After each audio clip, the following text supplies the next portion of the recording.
Fala galera, bem-vindos a mais um Duplo Clique e como vocês podem ver, tá mais para ser um clique único, né? Se a gente for pensar que a Dea não tá aqui.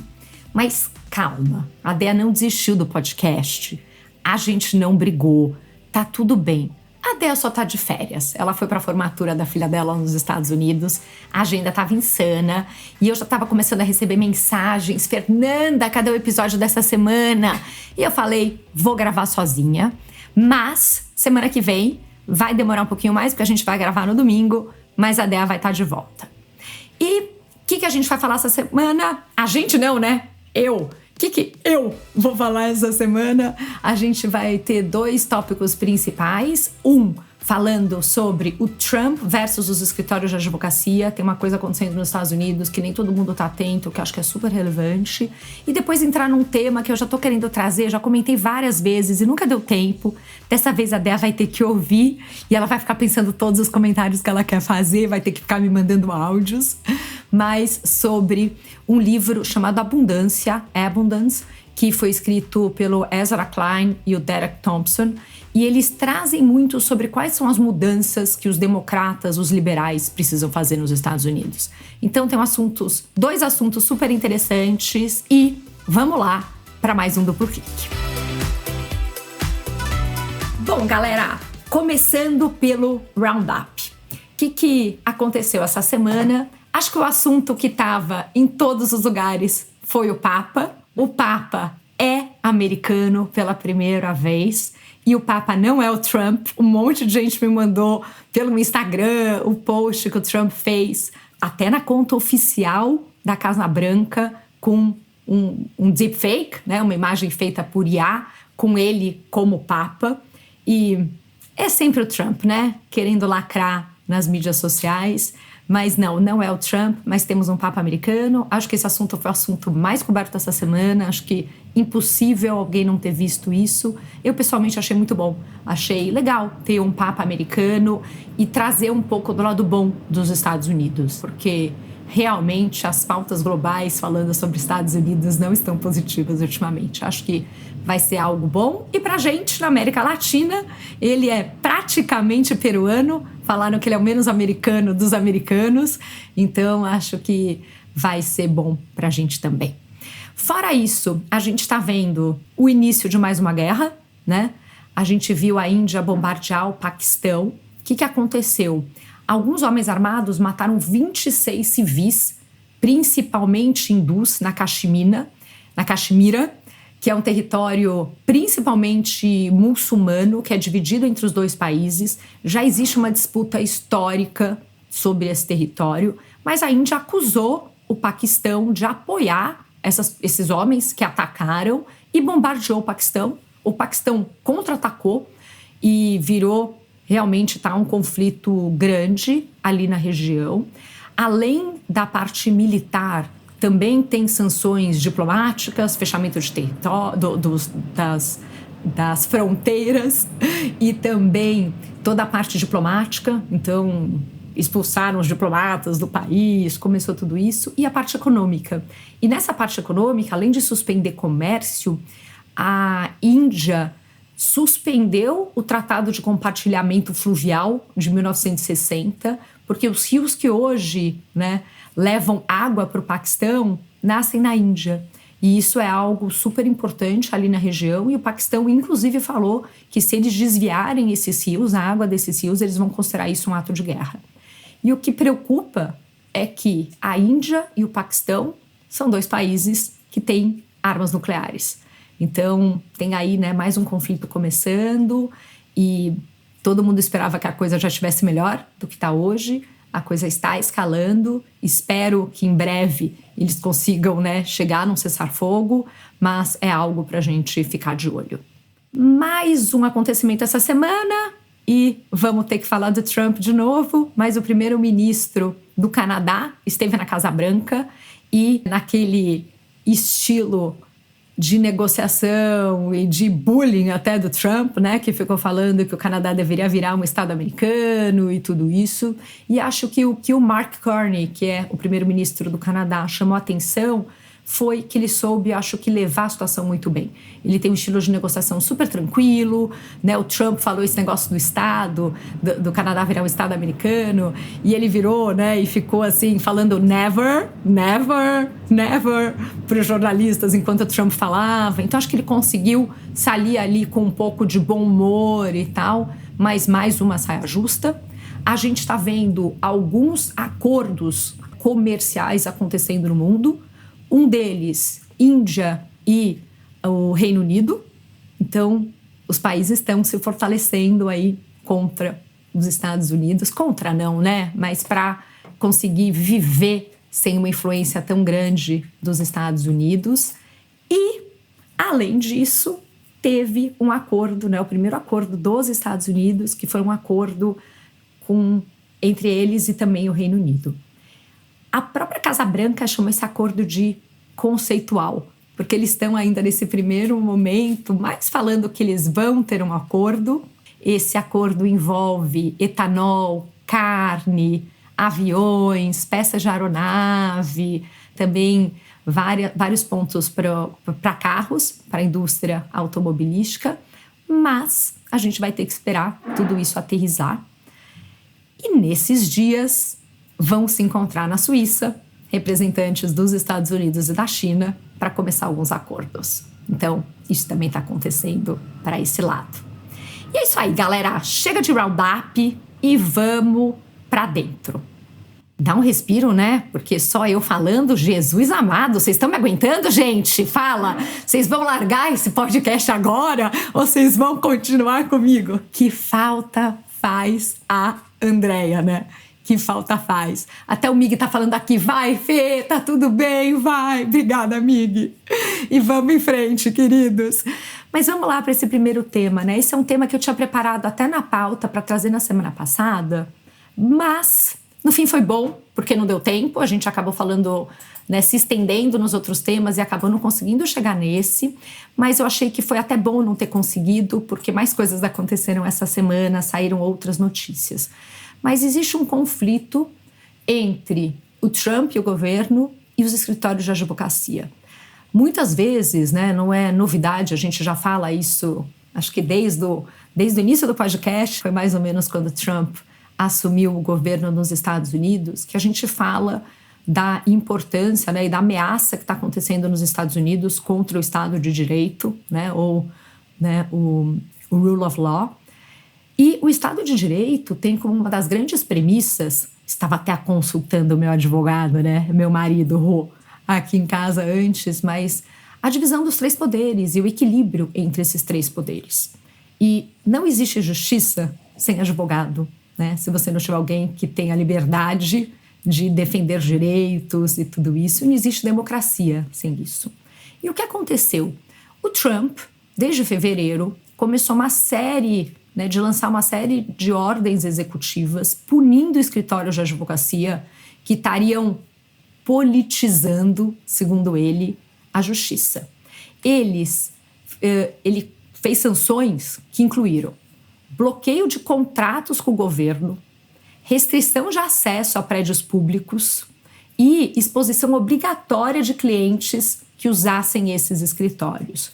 E tem 3 matérias interessantes, né? Assim, tem uma matéria que saiu no The Atlantic, que é um pouco há um tempo, aí algumas semanas atrás, né, falando de um advogado de um dos escritórios que está brigando contra o governo, contra essas sanções, falando, né, do porquê que eles resolveram stand up, né? Cadê a Dé aqui para me ajudar com o português?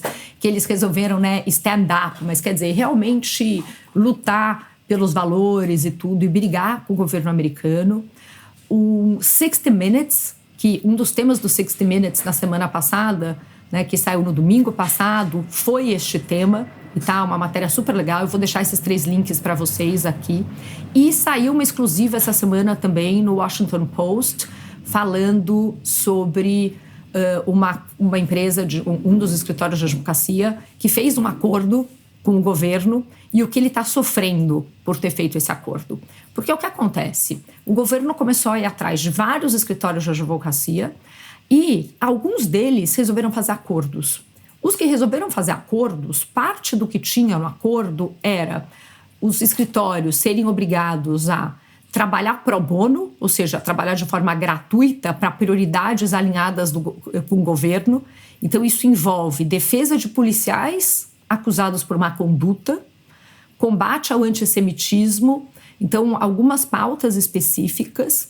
E tem um problema super grande, porque a hora que esses escritórios não defendem a lei e os princípios e falam, não, a gente não vai aceitar que você proíba a gente ou coíba ou iniba, né? Não sei qual seria o termo correto, de trabalhar e defender as causas que a gente acredita que deveriam ser defendidas e que o povo americano tem o direito de ter advogados defendendo, você está indo contra princípios básicos, né, da democracia e do Estado de Direito. E fazer um acordo, então, é compactuar com tudo isso. E aí, escritórios que fizeram acordo... Então, essa matéria que saiu essa semana fala de um escritório chamado... Porque eu também não conheço os escritórios americanos, né, gente? Cadwalader. E ele é um escritório, um dos mais antigos dos Estados Unidos. Ele foi fundado em 1792. Ele teve uma receita enorme ano passado, tudo, mas agora está enfrentando uma crise porque ele fez um acordo com a Casa Branca. E o que está acontecendo agora? Vários sócios super importantes estão saindo do escritório, né? Está tendo um monte de protesto interno. Então, os próprios advogados agora eles estão com uma crise enorme, os que trabalham lá, e vários saindo do escritório porque não concordam com tudo isso. E aí a gente tem outros escritórios que resolveram brigar, né? E esses escritórios que resolveram brigar, já teve uma juíza que já bloqueou, né, quatro juízes bloquearam ordens executivas contra escritórios, e uma juíza, né, a Barry Howell, inclusive declarou que os advogados que resistiram, eles vão ser lembrados como defensores da Constituição. Então está começando a ter uma conversa ali. O 60 Minutes encontrou apenas um advogado disposto a falar, porque obviamente quem que vai pegar e falar contra o governo? E esse é o tipo de coisa que acontece em ditaduras, né? Você não tem um advogado que te represente. Essas sanções contra escritórios foram contra escritórios que tinham processos contra o Trump, contra aliados do Trump, que estavam defendendo causas ou, né, de DI, né, seja trans, sejam coisas assim, então coisas de ideologia. E existe agora uma grande briga acontecendo nos Estados Unidos. E nas conversas que eu tive aqui internamente é ótimo, né, gente? Me, myself and I. Não, com outras pessoas. Isso nem... E não, com a própria ideia, tá? Essa eu posso falar, né? Mas eles precisam realmente stand up, né? Eu acho que tem uma coisa grande acontecendo. Um amigo advogado estava contando até que quando teve a ditadura aqui no Brasil, a OAB teve, assim, manifestação que queriam entrar na OAB e os advogados foram para frente, não, e teve briga, assim. Então, os advogados têm que realmente ter essa posição muito forte, defender isso. E o governo, parte do que eles estão fazendo é, se o escritório trabalha para alguma empresa, eles não contratam mais essa empresa. Então, além de tudo que eles estão fazendo, não deixar entrar em prédios públicos. Imagina que assim, eu sou um escritório de advocacia, eu tenho um cliente, o cliente A, que é uma empresa. Se essa empresa quer ou presta serviços para o governo americano, só de saber que ela está contratando o meu escritório e eu tiver nessa sanção e não fizer um acordo, eles automaticamente param de contratar a empresa. Ou seja, não tem mais cliente. Então, tem coisas super sérias acontecendo. Eu acho que a exposição que isso está tendo na mídia versus a seriedade que tem é preocupante. E achei que era um tema bacana para o Duplo Clique. Dando um respiro, né, gente, para mim e para vocês. Mas entrando agora no nosso último tema. Potencialmente esse vai ser um duplo clique mais rápido, né, gente? Vamos ver. Talvez seja o primeiro duplo clique que a gente não vai chegar em 1 hora, porque também só eu falando não tá fácil, né? Mas eu queria muito trazer esse tema, né? Eu assisti um podcast do Les Friedman, que é um podcast que os episódios duram, 3 horas. Desesperador, né, gente? Acho que esse foi o único que eu consegui chegar no final, na verdade. Geralmente, quando tem alguém que eu gosto muito, que eu adoro o papo, assisto 1 hora e meia. O Ian LeCun consegui assistir 2 horas, mas é um desafio. Mas esse foi o Ezra Klein. O Ezra Klein é um jornalista do New York Times, tá? Que eu adoro, a Dea também. E o Derek Thompson, que é o CEO da The Atlantic, né? Então também é uma revista, né? Um meio super bacana, e esse cara também é super legal. E eles juntos escreveram um livro que chama Abundância.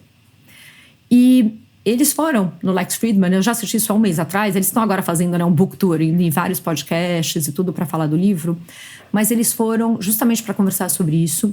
E foi interessante, porque o Lex Fridman é um dos caras, né, um dos podcasts que recebeu o Trump, que recebe muitos republicanos. E esse tipo de podcast teve uma importância muito grande na eleição do Trump e tem uma importância muito grande para os republicanos. E esse foi um dos primeiros temas que eles conversaram, né, assim, do quanto...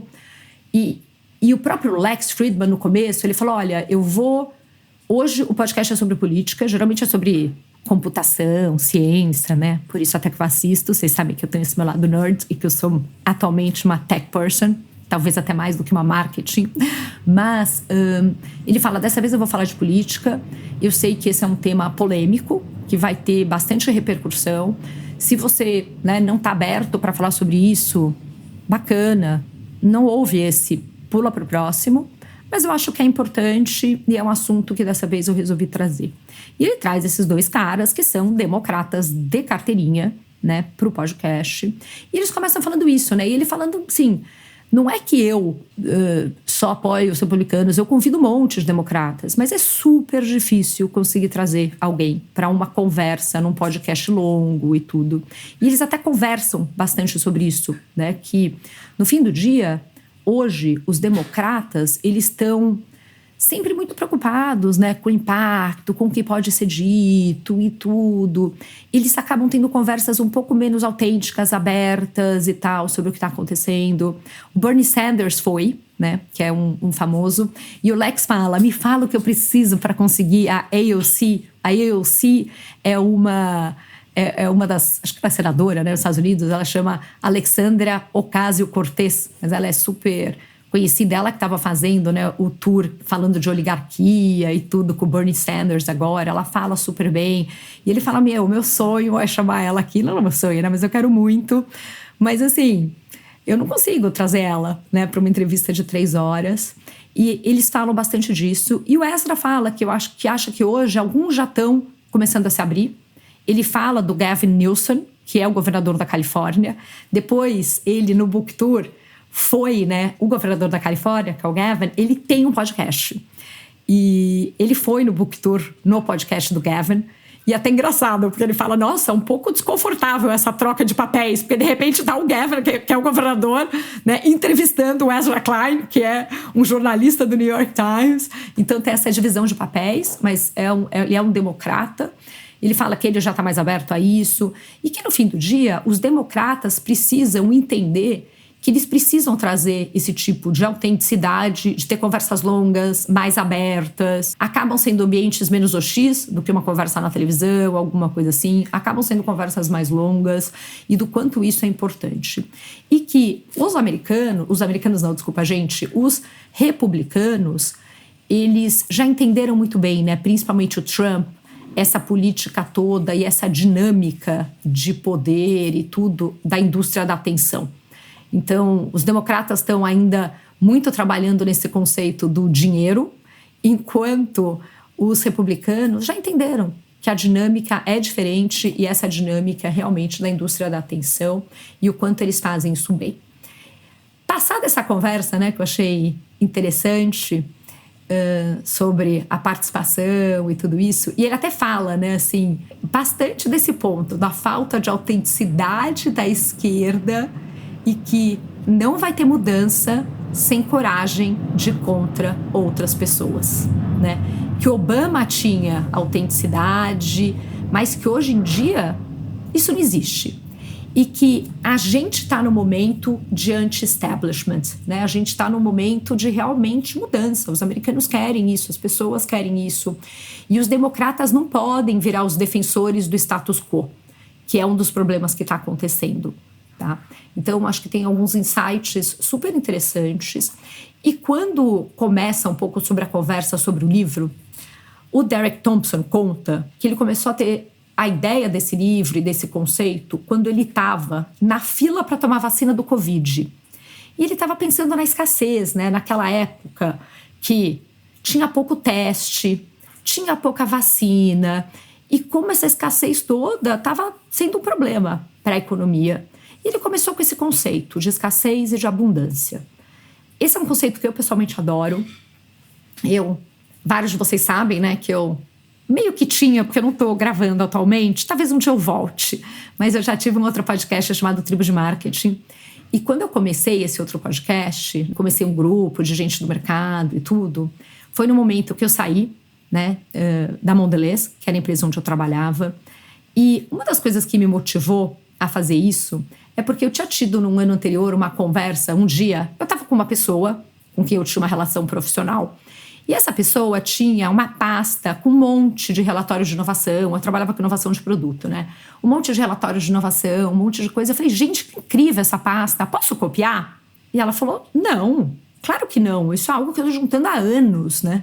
Tipo, parecia que eu tinha, né, pedido para beijar o marido dela, assim, tipo, ficou indignada, né? E eu falei, nossa, desculpa, né, tudo bem. E eu pensei, gente, qual o problema, né? E depois, eu até comecei o podcast dessa mentalidade de dividir conhecimento. A mentalidade de escassez é quando você acha que você tem que limitar. Que se eu venho aqui e conto um conhecimento para vocês e eu passo a ter metade dele, né, ele diminuiu. E na verdade não, né? Assim, a mentalidade da abundância é que você ter acesso a conhecimento do mesmo jeito que eu tenho, não faz com que tenha menos valor disto para mim, porque tem o suficiente para todo mundo. E foi muito daí, hoje eu tenho uma pasta que eu tenho todos os estudos de inovação e tal, que passaram por mim, sem brincadeira, desde essa época, nos últimos 5 anos. Todos os meus amigos, é uma pasta aberta no Google, sabe assim? Eu compartilho com todo mundo.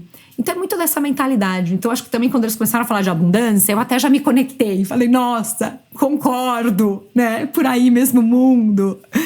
E, na verdade, eles falam de abundância até de uma forma diferente, obviamente, né? Eles falam de abundância como a ideia de que cada vez mais existe uma mentalidade de escassez nos Estados Unidos, que é uma escassez fabricada.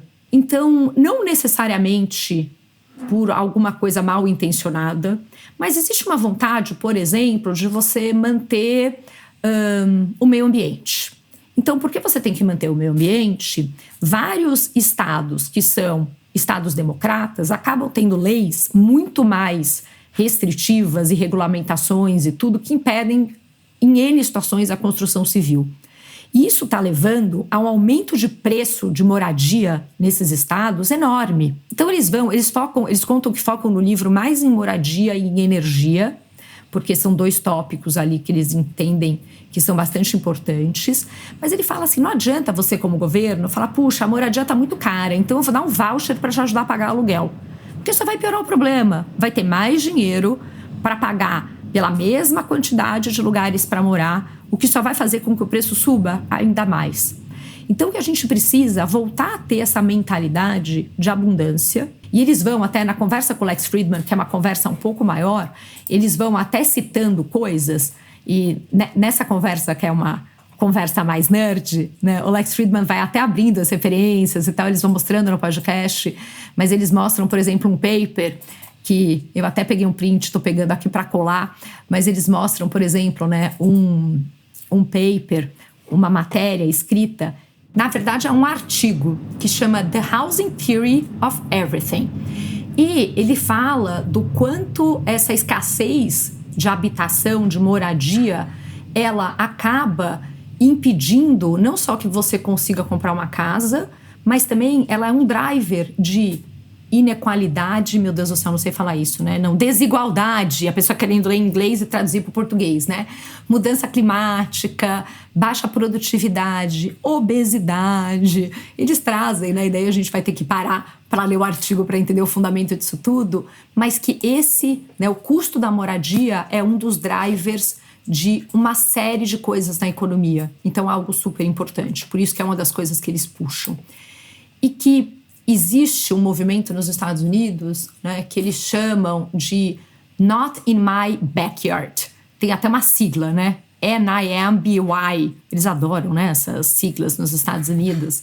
E ele fala que movimentos locais, né, que acabam resistindo a novos empreendimentos, que é uma coisa que acontece nos Estados Unidos, dificultam a construção de novas casas e infraestrutura.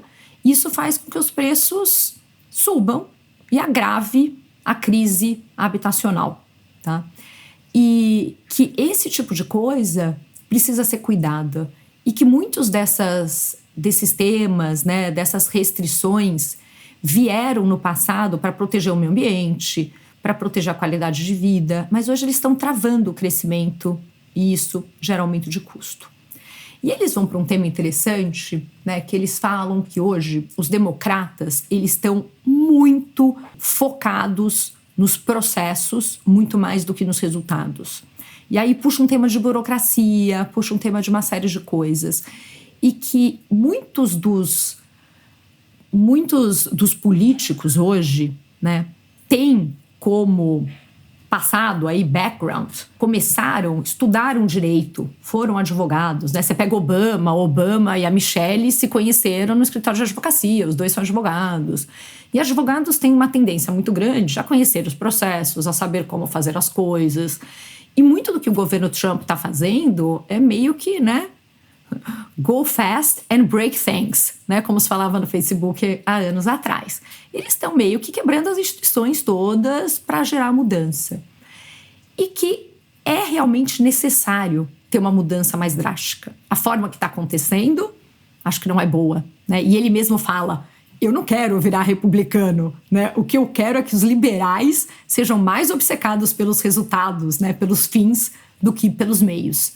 Mas que isso é um grande ponto. E ele depois foi num outro podcast que é o All In, que também tem uma galera, né? Alguns deles são republicanos, outros são democratas, e que os republicanos nessa hora viraram e falaram, então, bem-vindo ao Partido Republicano. E ele falou, não quero ser republicano. Mas muita gente que não necessariamente concorda com a parte extremista da agenda do Trump apoia o governo republicano e está, de alguma forma, apoiando o Trump porque vê essas mudanças e vê essa necessidade. E aí ele acaba puxando isso, né, para falar que tem um monte de coisa que precisa quebrar a burocracia.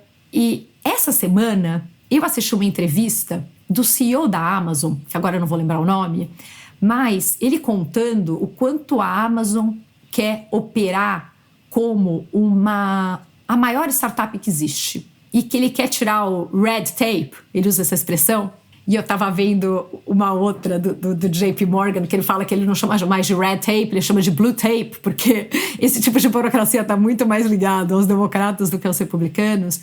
Mas o CEO da Amazon fala que ele fez um e-mail para o pessoal da Amazon enviar quando tiver acontecendo alguma coisa, algum processo que é uma burocracia que não deveria existir. Ele fala que, obviamente, tem um monte de e-mail, ele já recebeu, 1.000 e-mails desde que ele fez esse e-mail, segundo ele. Diz ele que leu todos, que muitos estão falando de processos e que processo não é uma coisa ruim, processo tem que existir, tá? A burocracia é quando é um processo que não te leva a lugar nenhum. E que a partir desse e-mail, eles mudaram 300 processos na Amazon ao longo do tempo de coisas que simplesmente não deveriam existir, porque estão fazendo com que demore, né, as coisas não saiam do papel. E o Ezra e o Derek contam de vários projetos nos Estados Unidos, falando, cara, não adianta você começar a fazer um projeto falando que você vai colocar tomada para carros elétricos em todos os lugares dos Estados Unidos e você vai ter um incentivo, se por outro lado é uma mega burocracia, você pegar uma empresa para fazer isso, você começar um negócio, você fazer a coisa acontecer. Então que tem mudanças fundamentais que tem que existir. E há uns meses atrás eu também vi esse lance, né, que tem, a gente já comentou várias vezes aqui, do MAGA, Make America Great Again. E começaram a sair várias coisas daí, né? Várias variações. E uma das variações que começou a ser usada, e graças a Deus não vingou, era o de Make America Normal Again, que, obviamente, alguns democratas começaram a usar. E por que, graças a Deus, não pegou? Porque isso dá a percepção de que estava tudo bem. E o que eles falam justamente não estava tudo bem no governo Biden. Tem um monte de coisa que precisa, sim, mudar nos Estados Unidos, mas para isso acontecer, a gente precisa ter democratas que estejam menos preocupados em não irritar pessoas, não falar as coisas, né? Assim, que tem uma postura mais agressiva. Eles precisam aprender, sim, com os republicanos a ter esse tipo de coisa.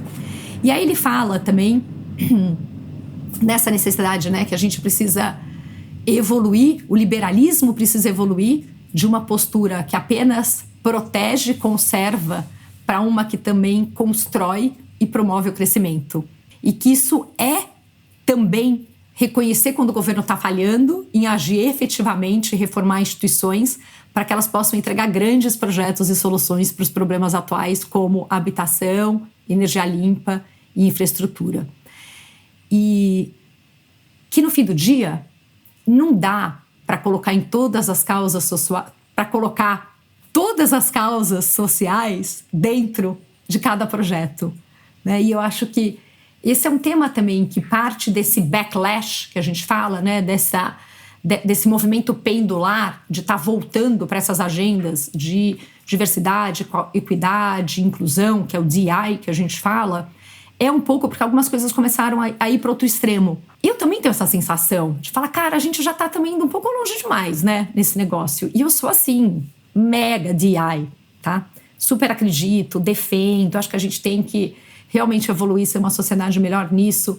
Mas tem temas que não são sobre isso. Não dá para misturar tudo aí. E eu acho que foi muito legal, e eu gostei muito desse livro e da postura deles, porque pela primeira vez eu comecei a ver gente falando coisas que fazem sentido, gente que tem um poder de influência, que são bons comunicadores e conseguem passar essas mensagens de uma forma efetiva, começando a construir uma agenda para que a gente tenha uma posição aí, né? Para a gente tenha representantes e ideias que possam realmente acabar com o que está acontecendo nos Estados Unidos nas próximas eleições em relação ao Trump e tudo isso. Porque a grande verdade é que hoje, nesse cenário bipartidário que existe nos Estados Unidos, né, o Trump está nadando de braçada porque os democratas estão realmente tendo uma performance péssima.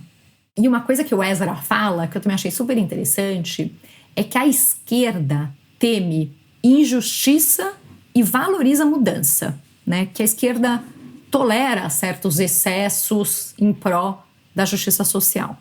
Enquanto a direita, ela teme desordem social, valoriza a tradição e tolera mais desigualdades naturais, né? Até porque, geralmente, para essa direita mais elitista, a desigualdade está tudo bem.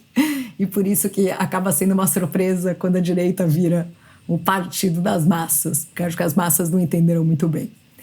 E que a esquerda está mais confortável, né, com grandes governos que buscam corrigir desigualdades. Existe um tema econômico aí, né? O próprio Ray Dalio, no começo do ano, acho que a gente comentou isso também no podcast em algum momento, ele está falando bastante sobre isso, né? O tamanho do governo, qual é o limite do ponto de vista de endividamento que um governo pode ter. Então, existe uma necessidade aí de equilíbrio de contas. Acho que tem um tema grande acontecendo no meio disso tudo. E a direita acaba falando, né, com esse discurso de Estado mínimo, mas, por outro lado, confiando muito nesse aparato, né, de força do Estado, né, a parte toda militar, policial e tal. E é interessante também quando a gente pensa nesse tema de moradia das cidades, o Scott Galloway tem falado bastante sobre isso, né, sobre o quanto hoje tá super difícil, assim, né, as gerações mais velhas estão com muito dinheiro, né, precisa ter uma transferência de renda de alguma forma para os mais jovens. Tá muito difícil para os mais jovens comprarem uma casa ou alguma coisa assim. E quando você olha o papel das cidades nisso tudo, as cidades sempre foram escadas sociais, né? Isso até as ideias do Ezra, tá? Não é nem do Scott. Mas esse lance de que você tá na cidade, você tá perto de onde as coisas estão acontecendo, você tá no seu emprego, você tá conhecendo gente, você é onde a coisa acontece. E hoje, como tá tão caro morar nas cidades, ainda mais com trabalho remoto, as pessoas longe, cada vez mais as cidades estão virando as vitrines dos ricos e não mais um lugar que as pessoas podem ir para crescer e se desenvolver. E tem um tema também intergerações acontecendo nisso tudo, né?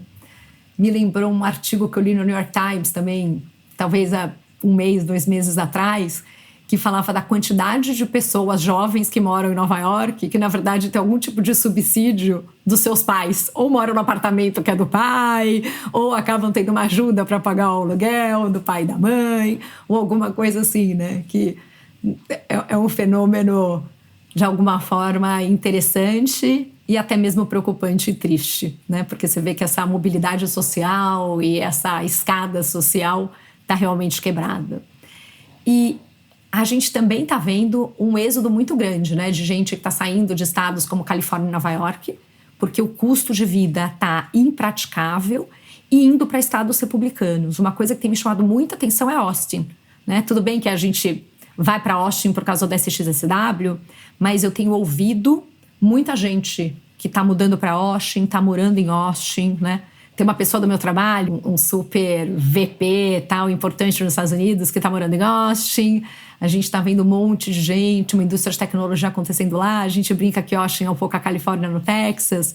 Mas, assim, existem vários pontos relacionados a custo de vida, a burocratização e tudo que está levando para esses estados. Então, é isso, pessoal. Espero que vocês tenham ficado até aqui de mãozinha dada comigo, tá? Senão eu vou achar que vocês só gostam da Déia. Mentira, eu gosto da Déia. Déia, tô com saudades. Tudo bem. Não posso ter esse tipo de... Eu ia falar, volta, amiga. Mas não, você tá de férias, tá bem, tá feliz. Então tudo bem, fica, mas não vejo a hora de você voltar. Quero saber se você ouviu até o final o podcast, entendeu? Quero ver se você vai colocar lá no seu stories e falar, Fê, eu ouvi até o final, sim, o podcast. Se vocês aguentaram até aqui. E pessoal, super obrigada. Não por ficar com a gente, mas por ficar comigo nesse duplo clique. E até a semana que vem, que a gravação vai ser domingo, hein? Com a Déia. Obrigada, beijo, tchau, tchau.